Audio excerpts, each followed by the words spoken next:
मुझे पचारि कहार आशीर्वाद ठीक है भगवान जगन्नाथ आशीर्वाद ठीक है ना मो आशीर्वाद अभिशाप ठीक है अभिशाप कम दे ना आशीर्वाद कम दे बड़िया पाखक मुझे प्रश्न करी महाप्रभु कहले नाई लक्ष्मी खरारे तमें जाओनी भक्त हम तो एमती भक्त हम आम भीतर जो भक्तर कथा आसे आमे जो भक्तिर कथा कहू आमे छलनार भक्ति करू मिछि मिछिका भक्ति करू जदि ठाकुर पाखक आमे जाऊचे जदि 50-60 लोक अच्छा तो लम्बिक पेटेक पड़ी ठाकुर पाखे नुहे जदि के लोक नथिबे हाथ जोड़िले जोड़िले नहेले नाही किंबा जदि साइकिल रे बाइक रे जाउथिबी जदि लोक थिबे तो ताले बाइक ब्रेक करिवि 2 मिनिट देरी हो पछे उल्हे के प्रणाम करिवि जदि केही लोक नथिबे सल्यूट और ट्रैफिक पुलिस जमते मंत्री मान को सल्यूट करती मु कहा सकाशे भक्ति करुच्ची भगवान को भक्ति करुच्ची ना लोक सकाशे मो भक्तिटा कहा सकाशे भगवान को सकाशे भगवान खाली निमित्त मात्र जदि मु एहा करे तो लोक माने मते भक्त बोली कहिबे लोक माने मते भक्त कहंतु एटा मोर उद्देश्य भगवान कहंतु कि न कहंतु सेटा मोर उद्देश्य नुहे आ सबुठारु भल होचंदी हमर भगवान माने काहे कहिलो जहा करिवो से किछि कहिबेनी जदि गुरु देह धारिक थिबे गुरु बा जे भी महापुरुष जे भी जदि देहधारी थिला पर्यंत आम पाई कालसी कारण सब बारी एटा करना कहिबे जेते बेले से देह छाड़ी फूलटी हो गले कौन से महापुरुष को फूल रे गोटे थोइक आना कौन ना ठाकुर को स्वरूप आसूची आसिक थुआ हो पूजा करुचु कौन ठाकुर बस ठाकुर जब फूल हो जाउचंती आम पाई बहुत स्वाधीनता मिल जाउची फूल तो बहिची कौन फूलटी थुआ ठाकुर थुआ ना मनुष्य यदि भितर को जाकर पसंदा ठाकुर कौन गुरु कौन सब जाक बुझंता भल भाव जोठी गले से भूल करंता नहीं आमे भावुचु ठाकुर आसीगले बास तांको प्रणाम करू आमे भावुचु ठाकुर को फूल थुआ है कि ठाकुर थुआ है नहांती तेणु जहाँ हो हल्ला हवा कथा होचे कौन ये अवस्था अस्तु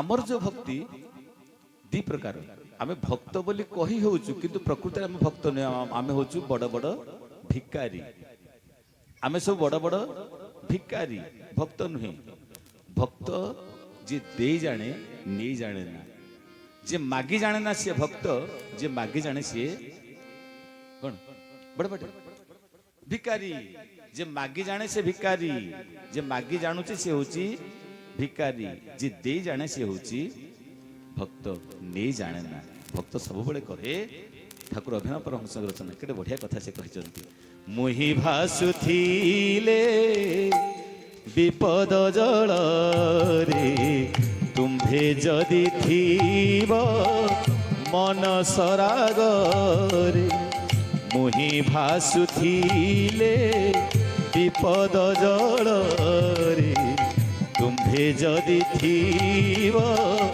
मन सराग रे थारु बड़ी सुख मोर नाही एहा ठारु बड़ी सुख मोर नाही तुम्भ आनंद सर्वदाई छई तुम्भ आनंद सर्वदाई छई भगवान जदि मोर दुख को देखिकी मुझे दुखर दरिया भितर भासुची दुख समुद्र भितर भासुची आउ मो दुखटा को देखी तमे जदि सुखी होउछ ठाकुरे एतिकी निवेदन मोर ठाकुरे मु पछे दुखी हेले तमे जदि सुखी होउछ मु से दुख को बरण कर नेबी दुख को गଳାर माला कर नेबी पछे कि तमरो सुख को मु सदा सर्वदा चाहिबी ये होची भक्त जे सुख दे जाने से होची भक्त जे मागी आनिला से होची भिकारी आमे सब मंदिर को जाउछे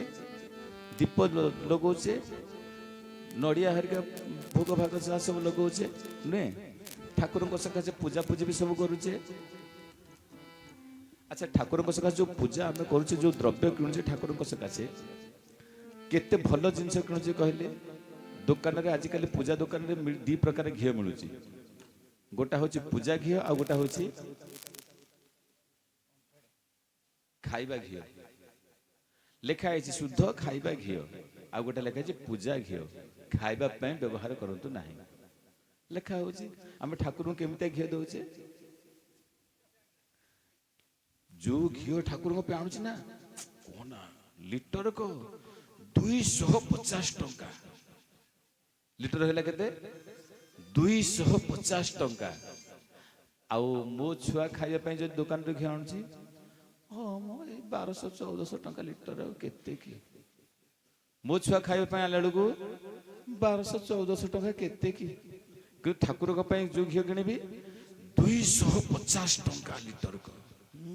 ଠାକୁର ଖୁସି ହେଇକି ତମକୁ ଉଜାଡ଼ି ଦେବେ, କହେ ଯାହା ହଉ ପ୍ରିୟ ଭକ୍ତ ମୋର, ତୁ ଭଲ ଖାଇକିରି ମତେ କୁକୁର ଭଳିଆ ହେଲେ ଦଉଛୁ, ତୋ ଭଳିଆ ଭକ୍ତ ପାଖରେ ମୁଁ ତ ଗୋଡେଇବି ସବୁବେଳେ। ଆଉ ସାଲବେଗ ଯେମିତି ଭଜନ ଲେଖିଥିଲି, ଧେନୁ ପଛେ ପଛେ ବଛା ଗମେ କ୍ଷୀର ଲୋଭେ, ଭଗତ ପଛରେ ତୁହି ଧାଉ, ସେହି ଭାବେ ଧାଉ, ସେହି ଭାବେ एका तो भगत जीवन, एका तो भगत जीवन। भगत निमंते तोर शंख चक्र चिन्ह, भगत निमंते तोर शंख चक्र चिन्ह, शंख चक्र चिन्ह। एका तो भगत जीवन, एका तो भगत जीवन। ମାନେ ଯେମିତି ଭକ୍ତ ପଛରେ ଭଗବାନ ଗୋଡୁଛି, ଆମେ ଏଇ ଯୋଉ ଭଳିଆ ଭକ୍ତି କରୁଛେ ନା, ଭଗବାନ ତ କିଲିବିଲି ହେଇକି ଦୌଡ଼ିବେ ଆମ ପଛରେ, ଆଉ କଣ? ହଁ କମ ଭକ୍ତ ଆମେ। ଯୋଉ ଦୀପଟା ଆମେ ଜଳଉଛେ, ଠାକୁରଙ୍କ ପାଖରେ ଦୀପ ଜଳୁଛି କଣ? ଦୀପ ଜଳୁନି। ଦୀପ ଭିତରେ ମୋ ପିଲାର ପରୀକ୍ଷା ଜଳୁଛି, ଦୀପ ଭିତରେ ମୋ ଝିଅର ବାହାଘର ଜଳୁଛି, ଦୀପ ଭିତରେ ମୋ କୋଠାଟା ତିଆରି ହଉଛି, ଦୀପ ଭିତରେ ମୋର ପରୀକ୍ଷାରେ ପାସ୍ ହବା ଥୁଆ ହେଇଛି, ଦୀପ ଭିତରେ ମୋର ପ୍ରମୋସନ ଅଛି, ଦୀପ ଭିତରେ ମୋ ଇଲେକ୍ସନ ଜିତିଯିବା ଅଛି, ଦୀପ ଭିତରେ ମୁଁ କେମିତି ସ୍ୱାସ୍ଥ୍ୟ ଭଲ ହବ, ମୋ ପିଲାର ମୋର ଝିଅର ସ୍ୱାସ୍ଥ୍ୟ ଭଲ ରହିବ, ସେ କଥା ଜଳୁଛି।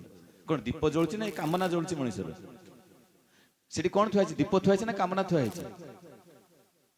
କାମନା ଥୁଆ ହେଇଛି ତ? ମାଗୁଛ ତ? ଭିକାରୀ ନା ଭକ୍ତ? ଭିକାରୀ ଗୁଡାକ ନିଜକୁ ଭକ୍ତ ବୋଲି କହିଲେ କେମିତି ହବ କହିଲେ? ଜୀବନ ତମାମ ପରେ ଆମେ ଅଭିଯୋଗ କରୁଛେ ଭଗବାନଙ୍କ ପାଖରେ, ଠାକୁରେ ଏଇଟା ହେଲାନି, ଠାକୁରେ ସେଇଟା ହେଲାନି। ଆଜି ଯଦି ଏ ଠାକୁରଙ୍କ ଦ୍ୱାରା ପୂଜା କଲି, ମେଳା କଲି, ଶନି ମେଳା ରବି ମେଳା ଯାହା ଯାହା ସବୁ ମେଳା କଲି, ଯଦି ନହେଲା ଫଟୋ ପଡ଼ି ଠାକୁରକୁ କାମ ନେଇ ଆଉ ଗୋଟେ ନୂଆ ଠାକୁର ପୂଜିବି, ଗଲା। ଜୀବନ ତମାମ ତ ଆମେ ଠାକୁର ବଦଳୁଛେ, ଗୁରୁ ବଦଳୁଛେ, ଯେମିତି ବସ୍ ଚେଞ୍ଜ କଲା ଭଳିଆ, ଡ୍ରେସ୍ ଚେଞ୍ଜ କଲା ଭଳିଆ। ଆଉ କଣ କମ, ଆମେ କଣ କମ ଭକ୍ତ ବୋଲି ଭାବୁଛ? ଭକ୍ତ ସେମିତି ନୁହେଁ। ଭକ୍ତ ହବାକୁ ହେଲେ ପ୍ରଥମେ ନିଜର ସ୍ଥିତିକୁ ବୁଝିବାକୁ ପଡିବ, ମୁଁ କଣ? ଯୋଉ ପର୍ଯ୍ୟନ୍ତ ନିଜକୁ ମଣିଷ ନିଜର ପରିଚୟ ଭୁଲିଯାଏ, ସେ ପର୍ଯ୍ୟନ୍ତ କିଛି ବି ହେଇପାରେ ନା, ଭକ୍ତ ହବ ନା ଚୋର ବି ହେଇପାରିବ, କିଛି ବି ହେଇପାରିବନି। ଯେତେବେଳେ ଚିହ୍ନିବ ମୁଁ ହଉଛି ଭକ୍ତ, ଭଗବାନଙ୍କୁ ଭକ୍ତି କରିବା ମୋର କର୍ତ୍ତବ୍ୟ, ମୋର କାମ, ଭଗବାନଙ୍କ ବ୍ୟତୀତ ମୋ ଜୀବନରେ କିଛି ବି ନାହିଁ, ତାକୁ ଛାଡ଼ିଦେଲେ ମୋର ଅସ୍ତିତ୍ୱ ନାହିଁ, ବୁଝିଗଲା ପରେ, ଏତିକି ଭାବନା ଆସିଗଲା ପରେ ସେପଟେ କନେକ୍ସନ ହେଇଯିବ। ତମକୁ କିଛି କରିବାକୁ ପଡିବ, ସିଏ ତାର ଛାଙ୍କୁ ଯାହା କରିବା କଥା କରିବ। ତେଣୁ ଏଇ ସ୍ଥିତି ଆସିଲେ ତ, ସେଦିନର ଘଟଣା, ମହାପ୍ରଭୁ ଜଗନ୍ନାଥଙ୍କ ସହିତ ଜଡ଼ିତ ଥିଲେ 5 ଜଣ ସଖା, ବଳରାମ ଦାସ ତାଙ୍କ ଭିତରୁ ଅନ୍ୟତମ। ସେହି ପଞ୍ଚସଖା ସାଧକ ମାନଙ୍କ ଭିତରେ ଥିଲେ ଅନନ୍ୟ ଭକ୍ତ ବଳରାମ ଦାସ, ଯେ ଭଗବାନ ଜଗନ୍ନାଥ ମହାପ୍ରଭୁଙ୍କୁ ଅଜା ବୋଲି ସ୍ୱୀକାର କରୁଥିଲେ ଏବଂ ନିଜକୁ ନାତି ବୋଲି ଭାବି ନେଇଥିଲେ। ଅଜା ନାତିର ସମ୍ପର୍କରେ ବନ୍ଧା ହେଇଥିଲେ ବଳରାମ ଦାସ ଏବଂ ଜଗନ୍ନାଥ ମହାପ୍ରଭୁ। ପ୍ରତି କ୍ଷଣରେ ଜଗନ୍ନାଥଙ୍କ ବିନା ତାକୁ କିଛି ରୁଚେ ନା, କିଛି ଦିଶେ ନା, କିଛି କରିପାରନ୍ତି ନାହିଁ।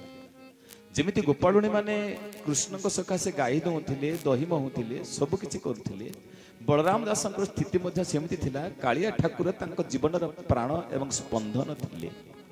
ଗୋପୀମାନେ ଦହି ମହୁଥିବେ, ହଠାତ୍ ଅନୁଭବ କରିବେ କାହ୍ନା ଆସି ଧରି ପକେଇଛି, କାହ୍ନା ଫାନା କେହି ନଥିବେ, ଆରେ ଯା ଭିତରେ ସିଏ ତ ଜବରଦସ୍ତ ପଶିଛି, ଆଉ ତାକୁ କଣ କହିବେ? ଭାବିବେ କାହ୍ନା ମତେ ଧରି ପକେଇଛି, ଦହି ମୁହାଁ ବନ୍ଦ ହେଇଯିବ। ଝିଅ ପଚାରେ ମା ଦହି ମହୁନୁ, ନା କାହ୍ନା ପରା ଧରିଛି, ନା କାହିଁ ନାହିଁ ତ ମୁଁ ଦେଖୁନି, ନା ତୁ ସିନା ଦେଖୁନୁ ମୁଁ ଦେଖୁଛି ମତେ ଧରି ପକେଇଛି। ପ୍ରତି କ୍ଷଣରେ ପ୍ରତି ମୁହୂର୍ତ୍ତରେ ଯିଏ ଭାବନ୍ତି ଗୋପୀମାନେ, ହେଲେ ଭଗବାନଙ୍କର କଣ ଦରକାର ଥିଲା? ବାରମ୍ବାର ଗୋପୀମାନଙ୍କୁ ଝୁରୁଥିଲେ ଯେ ବଳରାମ ଦାସ କାଳିଆକୁ କେବେ ବି ଛାଡୁ ନଥିଲି, ଯାଉଥିବେ ଦର୍ଶନ କରୁଥିବେ ଫେରିଲା ବେଳକୁ 5 ଥର ଅନଉଥିବେ ପଛରୁ ଯେମିତି ମା ମନେକର ମା ଠିଆ ହେଇଥିବ ଛୁଆଟା ଯାଉଥିବ ବିଦେଶକୁ 6 ମାସ ପରେ କି ବର୍ଷକୁ ପରେ ଆସିବ ଛୁଆଟା ବାରମ୍ବାର ଅନଉଥିବ ମାକୁ ଛାଡ଼ିକି ଯାଉଛି ତ ଅନଉଥିବ ପଛକୁ ଚାହିଁ ଚାହିଁକା ଯାଉଥିବ। ବଳରାମ ଦାସ ଯେବେ ବି ଶ୍ରୀକ୍ଷେତ୍ର ଯାଆନ୍ତି ଗରୁଡ଼ ଖମ୍ବ ପାଖରେ ଠିଆ ହେବେ ଆସିବାକୁ ଇଚ୍ଛା ହଉଥିବ ହଉନଥିବ ତଥାପି ଟାଣି ହେଇକରି ଫେରିଲା ବେଳକୁ କାଳିଆର ଆଖିରେ ଆଖି ନ ମିଶିବା ପର୍ଯ୍ୟନ୍ତ ସେ ଅପେକ୍ଷା କରୁନଥିବେ ପଳେଇ ଆସୁଥିବେ ଅନେକରେ ଆସୁଥିବେ ଠାକୁରେ ଯାଉଛି କେବେ ଆଶା ହବ କେବେ ଇଚ୍ଛା ହବ ତୋର ଡୋରେ ଲାଗିବ ତୁ ନେଇକିରି ଆସିବୁ ମୁଁ ଜାଣିନି ଠାକୁରେ କିନ୍ତୁ ଯାଉଛି ଫେରି ଯାଉଛି ଏଇଠୁ। ବଳରାମ ଦାସ ଫେରି ଆସନ୍ତି ସମୟ ସବୁବେଳେ ସମାନ ନଥାଏ। ବଳରାମ ଦାସଙ୍କ ସହିତ ଜଗନ୍ନାଥ ମହାପ୍ରଭୁଙ୍କର ଯୋଉ ଯୋଉ ଲୀଳା ସବୁ ହେଇଛି ପ୍ରତ୍ୟେକ ଲୀଳାକୁ ବଳରାମ ଦାସ ମନେ ପକାନ୍ତି। ବଳରାମ ଦାସ ଜଗନ୍ନାଥ ମହାପ୍ରଭୁଙ୍କ ପାଖରେ ପହଞ୍ଚିଛନ୍ତି। ବଳରାମ ଦାସ ପହଞ୍ଚିଗଲା ପରେ ମହାପ୍ରଭୁ କହିଲେ ବଳିଆ ଆଜି କ'ଣ କାମ ନା ଯାଆନ୍ତେ ଗୋଟେ ଭଲ ଜାଗାକୁ। ମହାପ୍ରଭୁ କହିଲେ ଯାଆନ୍ତେ ଗୋଟେ ଭଲ ଜାଗାକୁ ନା କୋଉଠିକି ନା ସେ ରାଜାର ବାଡ଼ିକି ନା କୋଉଠି ନା ସେଇଠି ଗୋଟେ ବଡ଼ ପଣସ ହେଇଛି ନା ଠାକୁରେ ପଣସ ପାଚିଲେ ସେ ତମକୁ ଆଣିକି ଦେବନି ତମରି ନାଁ ପରା ପଣସ କରୁଛି ସିଏ ତମକୁ ଆଣି ଦେବନି ଆଗତୁରା ଖାଇଦେବାକୁ ଇଚ୍ଛା ହେଉଛି ନା ଭାରି ଇଚ୍ଛା ତ ହେଉଛି ନା ଦିନ ମାନେ ଏତେ ଖାଉଛ। ଜଗନ୍ନାଥ ମହାପ୍ରଭୁଙ୍କର ଖାଦ୍ୟ କେମିତି ଭୋଜନ କେମିତି ଖାଅ ଭୁଞ୍ଜ ଜଗନ୍ନାଥ ହାତ ନ ଶୁଖିବ ଦିନକ ଯାକର ଖାଦ୍ୟ ବସି ଭୁଞ୍ଜୁଥିବ ଖାଅ ଭୁଞ୍ଜ ଜଗନ୍ନାଥ ହାତ ନ ଶୁଖିବ ଦିନକ ଯାକର ଭୋଗ ବସି ଭୁଞ୍ଜୁଥିବ। ଦେଉଳ ତଳାରେ ବଡ଼ ସୁନ୍ଦର ଭାବେ ଦୀନକୃଷ୍ଣ ମହାରାଜ ରଚନା କରିছে ଭଗବାନଙ୍କ ସହିତ ସମ୍ପର୍କ କେମିତି। ଇନ୍ଦ୍ରଦ୍ୟୁମ୍ନ ରାଜା ମାଗୁଛନ୍ତି କହିଲେ ବର ରାଜା ଇନ୍ଦ୍ରଦ୍ୟୁମ୍ନ ଏମିତି ଏକ ରାଜା ମାଗୁଛନ୍ତି ବର ଭଗବାନଙ୍କୁ କହିଲେ ଠାକୁରେ ମୋତେ ବର କିଛି ଦିଅ ମୋର ବର ଦରକାର। ସମସ୍ତେ ମାଗି ଦେଲା ପରେ ଇନ୍ଦ୍ରଦ୍ୟୁମ୍ନ ରାଜା ଠିଆ ହେଇଛନ୍ତି କିଛି ମାଗୁନାହାନ୍ତି। ଭଗବାନ କହିଲେ କିଛି ମାଗିବୁ ନା ନାଇଁ ଠାକୁର ମାଗିବି କ'ଣ ଯିଏ ଦେଲା ଲୋକ ମାଗିବ କ'ଣ ନା ତଥାପି ମାଗି କିଛି। ଇନ୍ଦ୍ର ମାଗିଲେ ବ୍ରହ୍ମା ମାଗିଲେ ବରୁଣ ମାଗିଲେ କୁବେର ମାଗିଲେ ଦଶଦିଗପାଳ ମାଗିଲେ ଭଗବାନ ଶଙ୍କର ମାଗିଲେ ତମେ କିଛି ମାଗିଦିଅ ଠାକୁର ମାଗିବାକୁ କିଛି ନାହିଁ ନା ତଥାପି ମାଗେ କ'ଣ ଯଦି ମାଗିବାକୁ ତୋର ମନେ ପଡ଼ୁନି ମନେ ପକେଇ ଦେଉଛି କହିଲେ କିଛି ଧନ ମାଗିଦେ। ହାତ ଯୋଡ଼ିଲେ ଇନ୍ଦ୍ରଦ୍ୟୁମ୍ନ ରାଜା କହିଲେ ଠାକୁରେ ଧନ ନେଇ କ'ଣ କରିବି ବିତେ ଚୌର ଭୟମ୍ ବିତ୍ତ ବଢ଼ିବ ମାନେ ଧନ ବଢ଼ିବ ମାନେ ଚୋର ଭୟ ଲାଗିବ ତମକୁ ଭୁଲିଯିବି ଠାକୁରେ ସେ ଧନ ଦରକାର ନାହିଁ ନା ବୟସ ନେଇଯା ଆୟୁଷ ନେଇଯା ନା ଆୟୁରେ ବୟସ ହେଲେ ରୋଗ ଭୟମ ରୋଗ ରହିବ ଶରୀରରେ ହେଲେ ରୋଗ ବଢ଼ିବ ତାହା ମଧ୍ୟ ଦରକାର ନାହିଁ ଠାକୁରେ ନା ପଦ ପ୍ରତିଷ୍ଠା ନେଇଯା ନା ଅହଙ୍କାରର ଭୟ ରହିବ ଠାକୁରେ ଯାହା ଯାହା ସବୁ କିଛି ଲମ୍ବା କରି ତାଲିକା ଦେଲେ ଭଗବାନ ମନେ ପକେଇ ଦେଲେ ଏଇଆ ମାଗେ ସେଇଆ ମାଗେ। ଇନ୍ଦ୍ରଦ୍ୟୁମ୍ନ ରାଜା କହିଲେ ଠାକୁରଙ୍କୁ ମାଗିବାରେ କିଛି ନାହିଁ ତଥାପି ତତେ ମାଗିବାକୁ ପଡ଼ିବ ଭଗବାନ କହିଲେ। ଇନ୍ଦ୍ରଦ୍ୟୁମ୍ନ ରାଜାଙ୍କର ଆଖି ଛଳ ଛଳ ହେଇଗଲା କହିଲେ ମାଗିବି ଦେଇଦେଲା ପରେ ସର୍ବସ୍ୱ ଆଉ ମାଗିବି କ'ଣ ଠାକୁର ମୋ ଜୀବନରେ କ'ଣ ଅଛି ମୋ ଜୀବନ ପୁରା ତୁ ସବୁ ଯାକ ଯଦି ମାଗିବି ତୋରି ସକାଶେ ମାଗିବି। ହାତ ଯୋଡ଼ିଦେଲେ ରାଜା ଇନ୍ଦ୍ରଦ୍ୟୁମ୍ନ ଭଗବାନଙ୍କ ପାଖରେ ହାତ ଯୋଡ଼ିଛି ନିବେଦନ କରୁଛନ୍ତି କହିଲେ ଠାକୁରେ ଯେବେ ବର ଦେବା ପାଇଁ ବଳି ଅଛି ମନ ଯଦି ବଳ ଦେବାକୁ ମନ ପଡ଼ିଛି ଠାକୁରେ ତାହେଲେ ଏହି ବର ମୋତେ ପ୍ରଦାନ କରନ୍ତୁ ନା କ'ଣ ନା ଦିନରେ ଏତିକି ବେଳେ ଶୋଇବ ଏତିକି ବେଳେ ଉଠିବ ଏତିକି ବେଳେ ଖାଇବ ସବୁ ଯାକ ଲମ୍ବା ତାଲିକା ଦେଲେ। ଭଗବାନ କହିଲେ ମୋ ଇନ୍ଦ୍ରଦ୍ୟୁମ୍ନ ଏ ବର ସବୁ କାହା ପାଇଁ ମୋ ପାଇଁ ନା ତୋ ପାଇଁ ମୁଁ କେତେବେଳେ ଖାଇବି ମୁଁ କେତେବେଳେ ବସିବି ମୁଁ କେତେବେଳେ ଶୋଇବି ମୁଁ କେତେବେଳେ ପିନ୍ଧିବି ମୁଁ କେତେବେଳେ ନୀତି କରିବି ମୁଁ କେତେବେଳେ କୁଆଡ଼େ ଯିବି ସବୁ ଯାକ ତ ମୋ ପାଇଁ ମାଗିଲୁ ନା ଠାକୁରେ ତାହା ସବୁ ମୋରି ପାଇଁ ସେଇଥିରେ ମାଗୁଛନ୍ତି କହିଲେ ଖାଅ ଭୁଞ୍ଜ ଜଗନ୍ନାଥ ହାତ ନ ଶୁଖିବ ଦିନକ ଯାକର ଭୋଗ ବସି ଭୁଞ୍ଜୁଥିବ ଯାହା ଯାହା ଆସିବ ସବୁ ଭୋଜନ କରୁଥିବ। ବଳରାମ ଦାସ ସେ କଥା କହିଲେ ଠାକୁରେ ଏତେ ଖାଇଲା ପରେ ପୁଣି ଭୋକ ଅଛି ଯଦି ଭୋକ ଅଛି କ'ଣ କରିବା ନା ଚାଲ ସାଥି ହେଇକରି ଯିବା। ଜଗନ୍ନାଥ ମହାପ୍ରଭୁଙ୍କୁ ଧରି ବଳରାମ ଦାସ ଚାଲିଗଲେ ସେହି ପ୍ରତାପରୁଦ୍ର ରାଜାଙ୍କର ପଣସ କିଆ ବାଡ଼ିକୁ ପହଞ୍ଚିଗଲେ। ପ୍ରହରୀ ମାନେ ମଶାଲ ଧରିକି ଜଗିକିରି ଠିଆ ହେଇଛନ୍ତି। ବଳରାମ ଦାସ କହିଲେ ପ୍ରଭୁ ଜଗିକିରି ଠିଆ ହେଇଛନ୍ତି ନା ଚାଲୁନୁ ତୁ ଚାଲ ମୁଁ ତ ଅଛି ଚାଲ ଯାହା ହବ। ବଳରାମ ଦାସ ପଳେଇଗଲେ। ଜଗନ୍ନାଥ ଦାସ ଯେହେତୁ ମହାପ୍ରଭୁ ଚାଲି ଯାଇଛନ୍ତି ଆପଣ ଦେଖିବେ ଭାଗବତ ମହାପୁରାଣରେ ସେ ଘଟଣା ଘଟିଛି ଯେତେବେଳେ ଭଗବାନ ଶ୍ରୀକୃଷ୍ଣ ବସୁଦେବଙ୍କୁ କହିଛନ୍ତି ତମେ ମୋତେ ନେଇକରି ଚାଲିଯାଅ ଗୋପପୁରକୁ ଚାଲିଯାଅ। ବସୁଦେବ କହିଲେ ପ୍ରଭୁ ଯିବି କେମିତି ସବୁ ଯାକ ଚେଇଁକିରି ଅଛନ୍ତି ନା ତୁ ଚାଲ ଆଗେ ନେଇକିରି ଫିଟିଲା ପାଦର ସାଙ୍କୁଳି ବାଟକ ଢାଇଲା ବିଜୁଳି ଗୋବିନ୍ଦ ସମସ୍ତେ ଗାଇବା ହାତରେ ତାଳି ଦେଇକିରି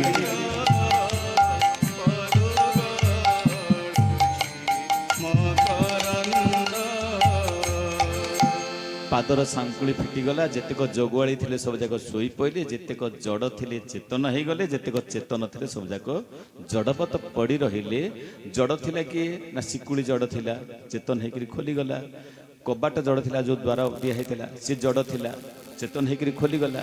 ଯେତେକ ପ୍ରହର ଚେତନ ଥିଲେ ଜଡ଼ ହେଇକିରି ପଡ଼ିଗଲେ, କାଠ ପାଷାଣ ଭଳିଆ ପଡ଼ିଗଲେ, ନେଇକିରି ପଳେଇଗଲେ। ମହାପ୍ରଭୁ ଯେତେବେଳେ ଯାଇଛନ୍ତି ଏ ଘଟଣା ମଧ୍ୟ ସେୟା ହେଲା।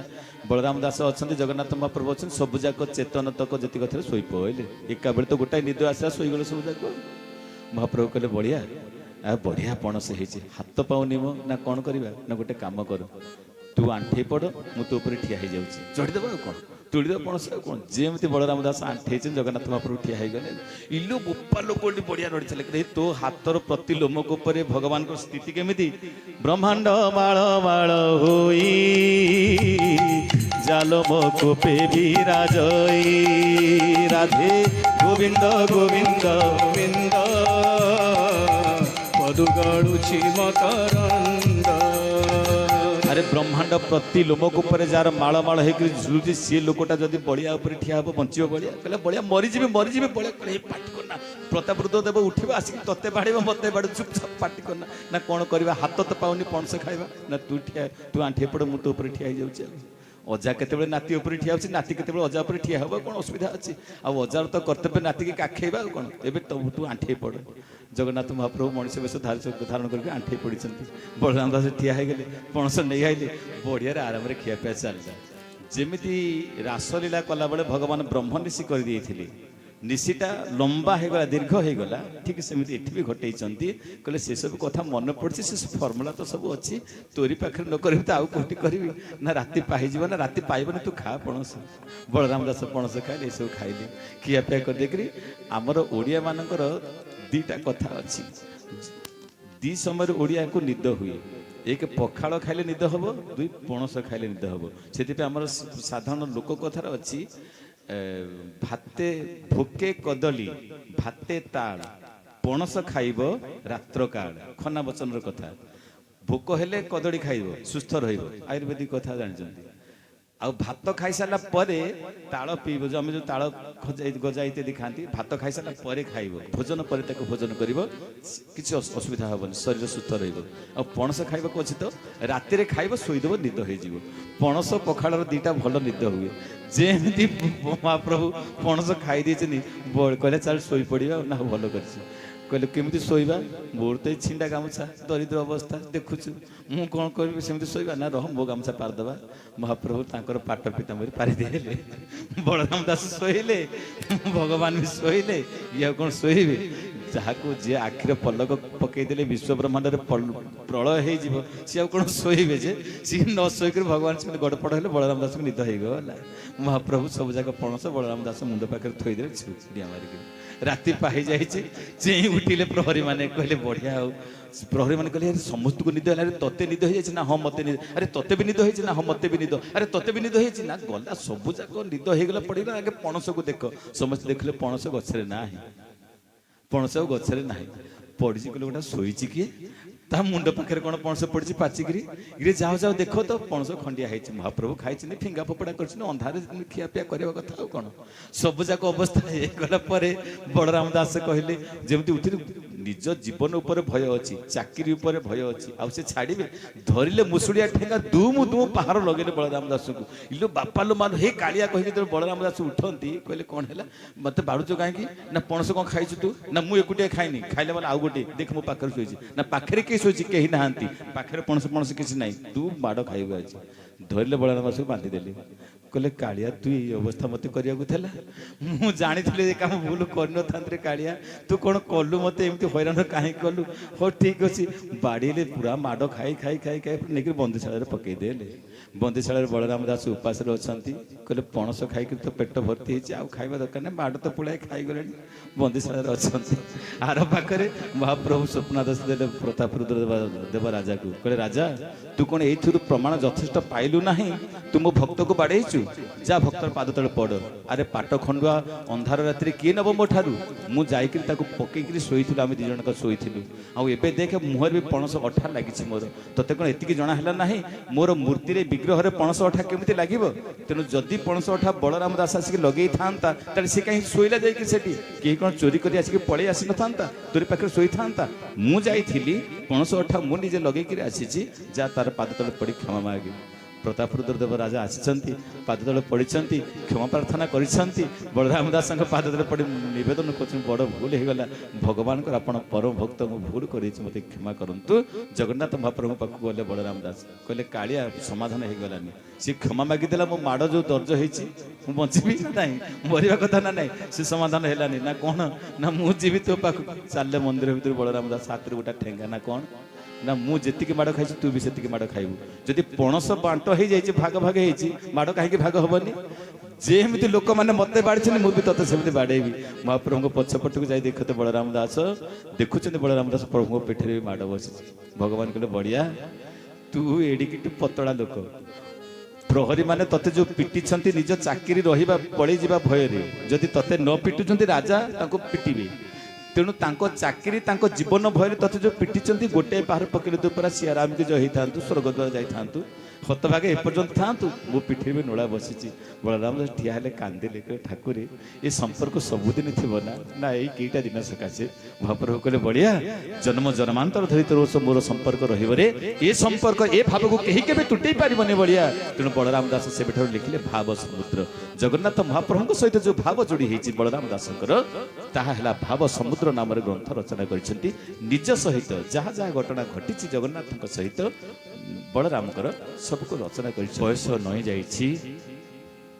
जीवनर संज माड़ी आसुची बलराम दास जगन्नाथ को देखुचंती फेरी जाउचंती कहले कालिया आउ देखा हब न हब मु कहि पारुनी किंतु मैं एतिक जानिछि कालिया ठाकुर तमे जहार मुंड ऊपर हाथ रखिच ता जीवन रे किछि असुविधा हे न थाए ठाकुर मु सुविधा असुविधा कथा चिंता करूनी ठाकुर एति कहछि ठाकुर जेते बेले प्राण जाउथिबो तमे मो पाखर सेते बेले थिबोटी मागुछंती बलराम दास एति बेले जेते बेले बलराम दास मंदिर को जानती जगन्नाथ को देखंती माँ लक्ष्मी को मुह देखांती आ गाली दियंती तू टेरीटा तू लुणियाणीटा टेरी माने लक्ष्मी ठाकुर टेरी लुण समुद्र सृष्टि होती तू लुणियाणी तू बापा वरुण तू लुणियाणी एति कही देकर पलि आसती लक्ष्मी ठाकुर भारी रागंती कहले तू गोटे लोक अन्य समस्ते मो पाखे आसी हाथ जोड़ुं लंब होकर पड़ुंट मुझे पत्नी हिसाब से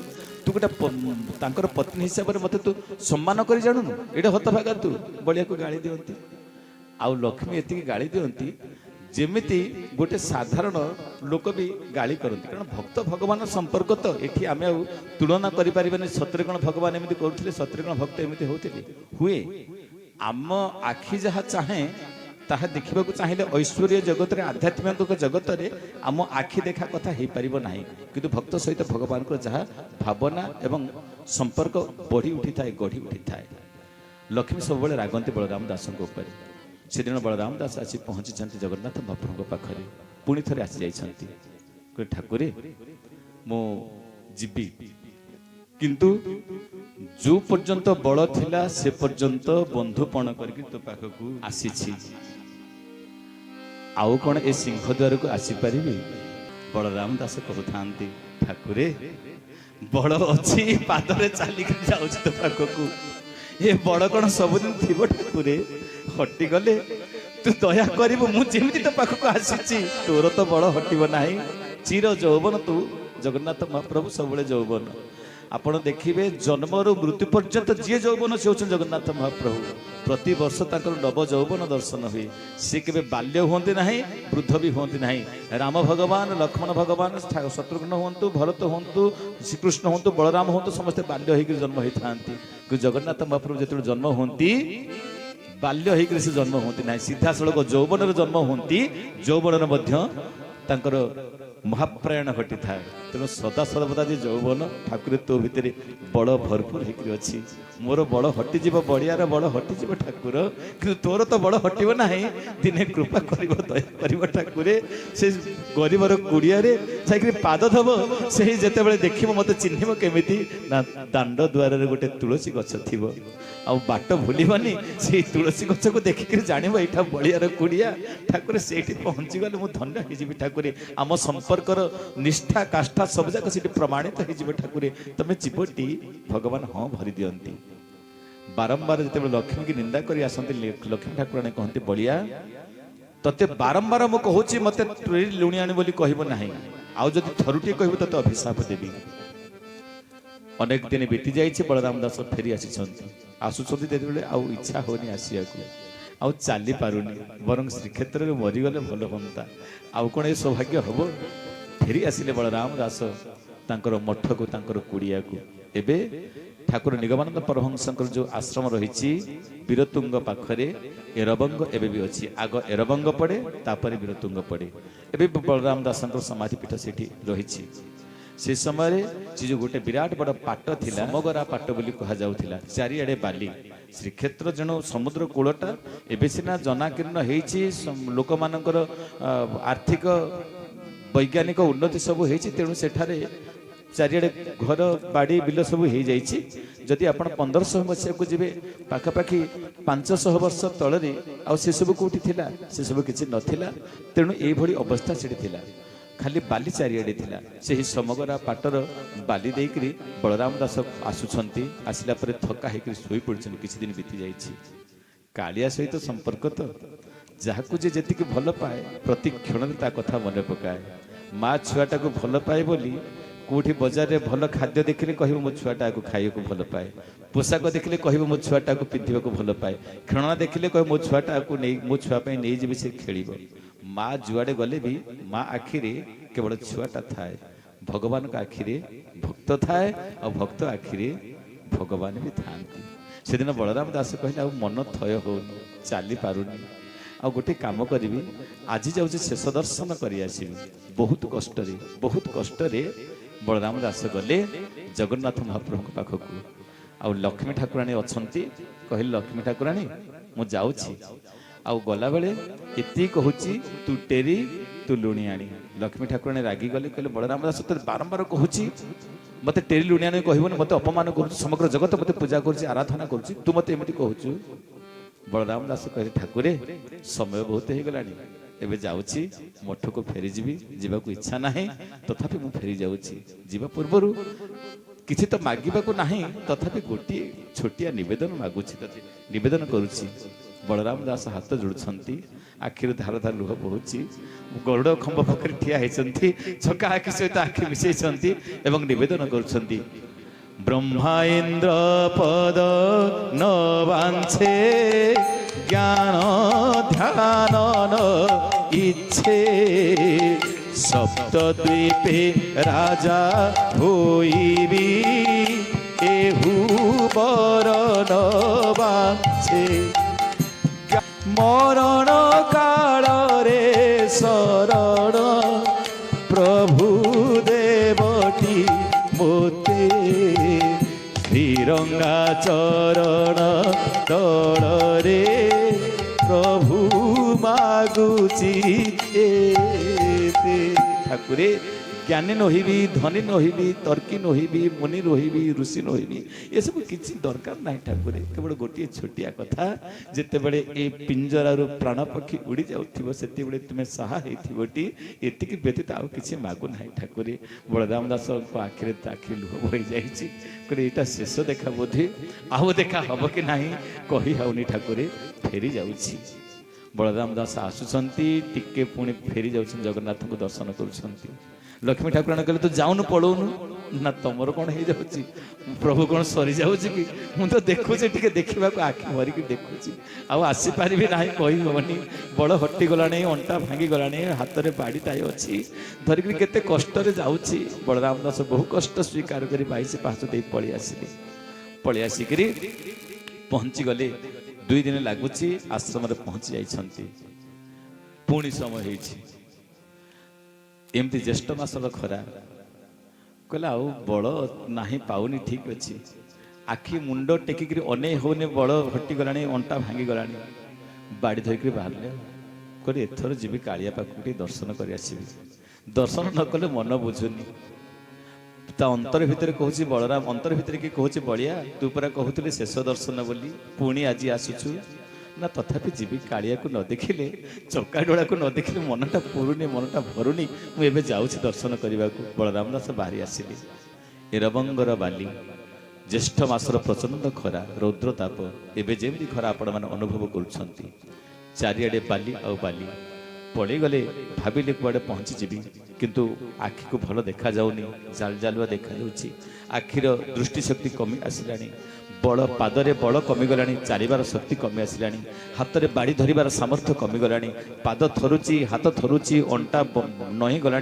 मुंड टेकी होनी अधा बाली पहुँची उदु उदिया खरा बड़ा आउ बाट पाऊना कौन करी बाट पाऊना आर पाखरे चिंता कर मत लगुच यही बाली रे बोधे प्राण चली आउ देखा दर्शन करी ना तते बर मागी एतिकी बर दबटी आर पाख लक्ष्मी ठाकुराणी विचार कर बड़िया तू मते जो बारंबार बारंबार मते जो निंदा कर अपवाद देचु मु तते बर दउची तू जो बर मागुचु ठाकुरे मु श्रीक्षेत्र भितर मरिबी से बर हो पारिबो नाही श्रीक्षेत्र ठारू अनेक दूर दे अनति दूर तो मृत्युवरण करियो बड़िया आउ तते एतिक मोर आउ अभिशाप देछि बलराम दास अभिशाप नहीं बड़िया बर मागी ठाकुरे मु श्रीक्षेत्र में मृत्युवरण करी लक्ष्मी वरण अभिशाप देते तू श्रीक्षेत्र में मृत्युवरण करें कहार बर ठीक हे बलराम दास चिंता कर मुझे अंतत श्रीक्षेत्र में प्राण छाड़गले भल हम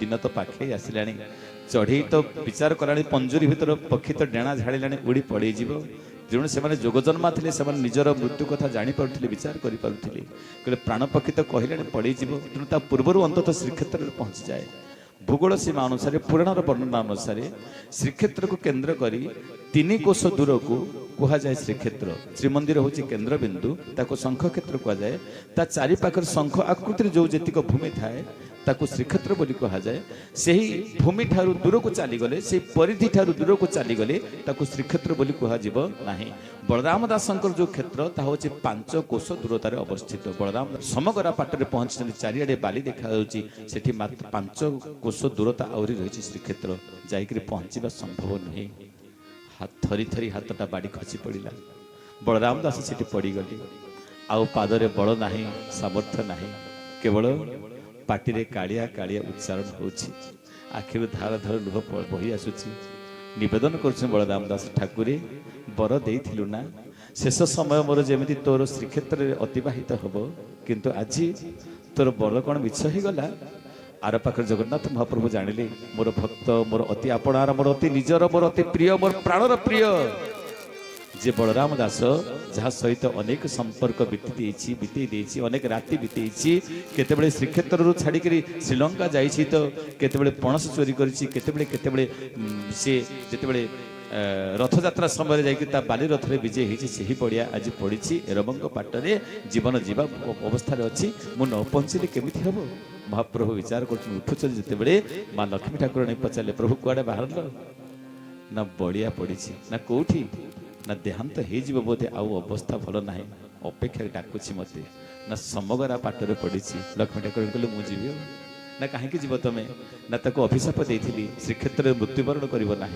3 कोश दूर भितर श्रीक्षेत्र 3 कोश दूर भितर अच्छी महाप्रभु कहले ना 5 कोश दूर अच्छी ना ताले मुझे पचारि कहार आशीर्वाद ठीक है भगवान जगन्नाथ आशीर्वाद ठीक है ना मो आशीर्वाद अभिशाप ठीक है अभिशाप कम दे ना आशीर्वाद कम दे बड़िया पाखक मुझे प्रश्न करी महाप्रभु कहले ना लक्ष्मी खरारे तुम जाओनी द्वितीय कथा शेष समय जीवन में पीड़ा दे लाभ कौन जदि क्या सुख दे पारुन क्या आनंद दे पारुन पीड़ा कहीं दौच ना सी मत केते थर कही तेरी कही लुणियाणी कही केते केते आईसियाणी कही केते केते कथा कही मत कही मुझे कहबी ना ना तुम तो कहीच सहीच माँ परा सही जाए माँ कौन के कहे जे कही दिए उत्तर दे दिए कली करे से माँ नुई जे सही जाए सी हूँ माँ परा तुम माँ ତମେ କ'ଣ ସେମିତି କରିପାରିବ? ଯିବା ଉଚିତ ହେବ କି? ନା ନାଇଁ ମୁଁ ଯିବି।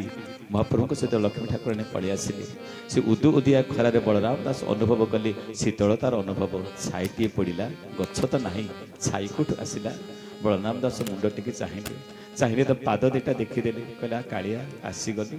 ଲମ୍ବ କରି ପାଦ ତଳେ ପଡ଼ୁଛନ୍ତି ଯେତେବେଳେ ପାଦକୁ ହାତ ପାଉନି, ବଳରାମ ଦାସ ଠାରିକିରି କହୁଛନ୍ତି ଠାକୁରେ ଟିକେ ପାଖକୁ ପଳେଇ ଆସେ। ତୋର ଛାଇ ତ ପଡ଼ିଗଲା, ସେ ଛାଇରେ ଅମୃତ ବଳା ହେଇଛି, ଯେମିତି ସମଗ୍ର ଜଗତ ଥଣ୍ଡା ହେଇଯାଏ, ଶୀତଳତା ହେଇଯାଏ, ଶୀତଳତା ପ୍ରଦାନ କରୁଛି ତୋର ଛାଇ, ଟିକେ ପାଖକୁ ପଳେଇ ଆସେ। ପାଖକୁ ପଳେଇ ଆସିଲେ ବଳରାମ ଦାସଙ୍କର ଜଗନ୍ନାଥ ମହାପ୍ରଭୁ ଦେଖୁଛନ୍ତି ମା ଲକ୍ଷ୍ମୀ ଆସିଛନ୍ତି। ବଳରାମ ଦାସ ଆଖିରେ ଲୁହ ବୋହିଛି, ଭେଁ ଭେଁ କରି ଅବୋଧ ଶିଶୁଟି ଭଳି କାନ୍ଦିବାକୁ ଲାଗିଲେ। ମା ଟେରି ତୁ ଆସିଛୁ, ଲୁଣିଆଣି ତୁ ବି ଆସି ପହଞ୍ଚି ଯାଇଛୁ, ଠିକ ଅଛି ଆସି ଯଦି ପାଦ ଟିକେ ମୋ ପାଖକୁ ନେଇଯା, ପାଦ ଛୁଇଁ ଦିଏ ଟିକେ। ବଳରାମ ଦାସଙ୍କୁ ଲକ୍ଷ୍ମୀ ଠାକୁରାଣୀ କହିଲେ ବଳିଆ କୋଉଠି ମୃତ୍ୟୁବରଣ କରିଛୁ? ଶ୍ରୀକ୍ଷେତ୍ରରେ ନା ଅନ୍ୟ କୋଉଠି? ସମଗରା ପାଟରେ କୋଉଠି ମୃତ୍ୟୁବରଣ କରୁଛୁ କହ, ଯିବାର ସମୟ। ମହାପ୍ରଭୁ କହିଲେ ମା ଲକ୍ଷ୍ମୀ ଏମିତି କୁହନି, ଭକ୍ତଟା ମୋର। ଆରେ ତାକୁ କହିଲେ ଯିଏ ଯେତେବେଳେ ଭକ୍ତ ସହିତ ଯୁକ୍ତି କରୁଛି ସିଏ ହାରିଛି। ତମେ ଭକ୍ତ ସହିତ କେବେ ବି ଯୁକ୍ତି କରି ଜିତି ପାରିବ ନାହିଁ। ନ ମେ ଭକ୍ତ ପ୍ରଣଶ୍ୟତି, ଭକ୍ତକୁ କେବେ ମୁଁ ହରେଇ ଦିଏ ନା, ମୁଁ ହାରିଯାଏ ପଛେ ଭକ୍ତକୁ ଜିତେଇ ଯାଇଥାଏ। ଆପଣ ରାମାୟଣରେ କେଉଟ କଥା ମନେ ପକେଇବେ। ଲକ୍ଷ୍ମଣ ଯୁକ୍ତି କଲେ କେଉଟ ସହିତ ନା, ଲକ୍ଷ୍ମଣ ଜିତିଲା ନା କେଉଟ ଜିତିଲା? କେଉଟ ଜିତିଲା ନା। ଭଗବାନ କହିଲେ ମୁଁ ହାରିଯିବି ପଛେ ମୋ ଭକ୍ତକୁ ମୁଁ ହରେଇବି ନାହିଁ। ଲକ୍ଷ୍ମୀ ଠାକୁରାଣୀ କହିଲେ, ମହାପ୍ରଭୁ କହିଲେ ହେ ଲକ୍ଷ୍ମୀ ସେମିତି କହନା, ତୁ ଯଦି ଯୁକ୍ତି କରିବୁ ତୁ ହାରିବୁ, ଅପମାନିତ ହବୁ। ବଳରାମ ଦାସଙ୍କୁ କହୁଛି ଲକ୍ଷ୍ମୀ କହିଲେ ଆରେ ବଳିଆ ତୁ କୋଉଠି ଅଛୁ ଏବେ କହ? ଶ୍ରୀକ୍ଷେତ୍ରରେ ଅଛୁ ନା ଅନ୍ୟ ଶ୍ରୀକ୍ଷେତ୍ର ଠାରୁ ଦୂରରେ ଅଛୁ, ଅପନ୍ତରାରେ ଅଛୁ? ବଳରାମ ଦାସ ପୁନର୍ବାର ଲୁହ ଭିଜା ଆଖିରେ କହିଲେ ମା ଏପର୍ଯ୍ୟନ୍ତ ଜ୍ଞାନ ଉଦୟ ହେଲାନି ତମର, ମୁଁ ସେଇଥିପାଇଁ ତମକୁ ଟେରି କହିଛି, ଲୁଣିଆଣି କହିଛି। ମୁଁ ପରା ଶ୍ରୀକ୍ଷେତ୍ରରେ ଅଛି। ନା ରେ ଶ୍ରୀକ୍ଷେତ୍ର 3 କୋଶ ଦୂରତା ଭିତରେ ଥାଏ। ଜଗନ୍ନାଥ ଶ୍ରୀମନ୍ଦିରକୁ ନେଇ 3 କୋଶ ଦୂରତା ଭିତରେ ଯାହା ଥାଏ ତାହା ହେଉଛି ଶ୍ରୀକ୍ଷେତ୍ର। ତୁ କିନ୍ତୁ 3 କୋଶ ପରିଧିରୁ ଦୂରରେ ଅଛୁ, 5 କୋଶ ଦୂରରେ ଅଛୁ, ତାହା ଶ୍ରୀକ୍ଷେତ୍ର ନେଇ। ବଳରାମ ଦାସ କାନ୍ଦୁଛନ୍ତି, କହୁଛନ୍ତି ମା ଯୋଉଠି ଜଗନ୍ନାଥ ମହାପ୍ରଭୁ ବିରାଜମାନ କରିଛନ୍ତି, ଯୋଉଠି ଲକ୍ଷ୍ମୀ ଠାକୁରାଣୀ ବିରାଜମାନ କରିଛନ୍ତି, ତାହା ଶ୍ରୀକ୍ଷେତ୍ର ବ୍ୟତୀତ ଅନ୍ୟ କିଛି ହେଇପାରିବ ନାହିଁ। ଏତିକି କହି ପାଦ ଦିଟା ଉପରେ ହାତ ପକେଇ ଦେଇଛନ୍ତି, ଛନ୍ଦିକିରି ଜୀବ ଚାଲି ଯାଇଛି। ବଳରାମ ଦାସ ନିବେଦନ କରିଛନ୍ତି ଠାକୁରେ ଯିବା ପୂର୍ବରୁ ଏତିକି କହିଛନ୍ତି ମନେ ରଖିଥିବ, ମୋ ସ୍ମୃତିକି ମନେ ପକାଉଥିବ ଠାକୁରେ। ଜଗତ ତମକୁ କୀର୍ତ୍ତିକେତନ ଉଡୁଥିବ, ନୀଳଚକ୍ରବାନା ପତିତ ପାବନ ନେତ ଯୋଉ ଉଡୁଛି ସେ ନେତ, ସେ ପର୍ଯ୍ୟନ୍ତ କହୁଥିବ ଭକ୍ତର ଭଗବାନ ମୋ ପାଖକୁ ଆସୁଥିବ ଟି ଠାକୁରେ। ଯୋଉ ତିଥିରେ ବଳରାମ ଦାସ ଯାଇଥିଲେ ସେଦିନ ଥିଲା ରଜ ସଂକ୍ରାନ୍ତିର ତିଥି। ଆଜି ବି ରଜ ସଂକ୍ରାନ୍ତି ଯେବେ ହୁଏ, କୋଉଠି ବର୍ଷା ଟିକେ ହଉ ନ ହଉ ଏରବଙ୍ଗରେ ବର୍ଷା ହବ। ବଳରାମ ଦାସଙ୍କର ସମାଧି ପୀଠକୁ ଭିଜେଇବ। ଓଡ଼ିଶାର 2ଟା କ୍ଷେତ୍ର, ଗୋଟେ ହଉଛି ନେମାଳ କ୍ଷେତ୍ର ଆଉ ଗୋଟେ ହଉଛି ଏରବଙ୍ଗ ବଳରାମ ଦାସଙ୍କ ପୀଠ। ମାଗିଥିଲେ ଠାକୁରେ ଯୁଗ ଯୁଗାନ୍ତର ଧରି ଘଟଣା ଘଟିଲେ ମଧ୍ୟ ତମେ ଆମକୁ ଛାଡ଼ିବନି, ମନେ ପକାଉଥିବ ଠାକୁରେ। ଆଜି ବି ଠାକୁର ଆସନ୍ତି ସିଧାସଳଖ ସ୍ୱରରେ, ଆସନ୍ତୁ ନ ଆସନ୍ତୁ। ଆପଣ ଯଦି ନେମାଳ ପୀଠକୁ ବି ଯାଇଥିବେ, ମହମହ ଅବଢାର ବାସ୍ନା ହବ, ନେମାଳ ପାଖରେ ଯୋଉ ପ୍ରସାଦ ଲାଗେ ଅନୁଭବ ଅଛି ଆଜ୍ଞା। କୋଉଠି ବର୍ଷା ହଉ ନ ହଉ ଜ୍ୟେଷ୍ଠ ପୂର୍ଣ୍ଣିମାରେ ବର୍ଷା ହବ, ନେମାଳ ପୀଠରେ ଅଚ୍ୟୁତାନନ୍ଦଙ୍କ ପୀଠରେ ବର୍ଷା ହବ। ସେମିତି ବି ରଜ ସଂକ୍ରାନ୍ତିରେ ବର୍ଷାଟିଏ ନିଶ୍ଚିତ ହବା କଥା ହବ। ବଳରାମ ସକାଶେ ଭଗବାନ ଆସନ୍ତି। ଇଏ ତ ଭକ୍ତ ଆଉ ଭଗବାନ। ସତରେ ଆମେ ଯଦି ତାକୁ ସେତିକି ଭଲ ପାଇବା, ସେ ପରା ସମସ୍ତ ଭଲ ପାଇବା ଆମ ଉପରେ ଅଜାଡ଼ି ଦେଇଥାଏ। କେବଳ ଏତିକି ହେଉଛି ଥରେ ଡାକାର ମତନ ତାର ଡାକୁ, କବୁ ସେ ଦୂରେ ରବେ ନାଗୁ। କେବେ ସେ ଦୂରରେ ରହିବନି, ଡାକିଲା ଭଳି ତାକୁ ଡାକିଲେ। ବାବାଙ୍କ ରଚନା ଏ ଗୋଟିଏ ଗୀତ ବାବା ରଚନା କରିଛନ୍ତି। ଆପଣ ଜାଣିଥିବେ ଦାମ ଭାଇ, ଅସୀମା ଲୋକରେ ବାହାରିଥିଲା। ଡାକିଲା ପରାଏ ଡାକ ମନ ତାଙ୍କୁ, ନାହାନ୍ତି ସେ ବହୁ ଦୂରେ। ଡାକିଲା ପରାଏ ଡାକ ମନ ତାଙ୍କୁ, ନାହାନ୍ତି ସେ বহু দূরে। ଡାକିଲା ପରାଏ ଡାକ ମନ ତାଙ୍କୁ, ନାହାନ୍ତି ସେ ବହୁ ଦୂରେ। ଡାକିଲା ଡାକିଲା ପରାଏ ଡାକ ମନ ତାଙ୍କୁ ହୃଦୟ ଦେବତା ନିଶ୍ଚୟ ଆସିବେ ହୃଦୟ ଦେବତା ନିଶ୍ଚୟ ଆସିବେ ଘରେଟିଏ ଡାକ ତାଙ୍କୁ ଡାକିଲା ପରାଏ ଡାକ ମନ ତାଙ୍କୁ ନାହାନ୍ତି ସେ ବହୁ ଦୂରେ ଡାକିଲା ପରାଏ ଡାକ ମନ ତାଙ୍କୁ। बड़े जगन्नाथ भगवान की जय बलदेव भगवान की जय भक्त वत्सल भगवान की जय।